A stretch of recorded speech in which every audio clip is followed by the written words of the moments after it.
Pakistan stock exchange में कारोबारी हफ्ते के तीसरे रोज बुध को मार्केट में तेजी का रुझान देखा जा रहा है। PSX 100 इंडेक्स 23 पॉइंट के इजाफे के साथ 45,941 पॉइंट्स की सतह पर ट्रेड कर रहा है। आज सुबह से ही मार्केट में तेजी देखी जा रही है। सुबह से अब तक मजमूई तौर पर 248 कंपनियों के हिस्सों के भाव का कारोबार हुआ, जिसमें से 120 कंपनियों के हिस्सों के भाव में इजाफा, 124 कंपनियों के हिस्सों के भाव में कमी, जबकि 4 कंपनियों के हिस्सों के भाव में कोई रद्दोबदल वाक़ई नहीं हुआ। मार्केट माहिरीन का कहना है कि मार्केट में उतार चढ़ाव का सिलसिला आइंदा भी जारी रहेगा।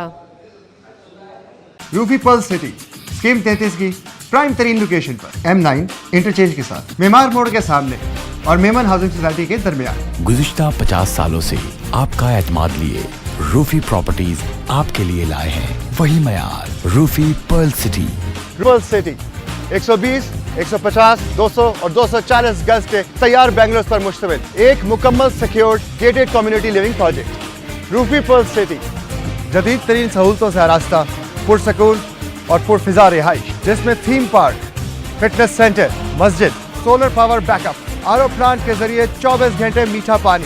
Scheme 33 Karachi university, NED university, PCSIR और गुलशन कनीस फातिमा के करीब तक। रूफी ब्रदर्स की गोल्डन जुबली पर ओवरसीज और साबका तमाम माइनॉरिटीज के लिए 10% का खसूसी डिस्काउंट। बुकिंग और दीगर तफसीलात के लिए ईस्टलैंड marketing UAN 11117834। Lotus Lake Towers, a groundbreaking endeavor by Lotus Properties.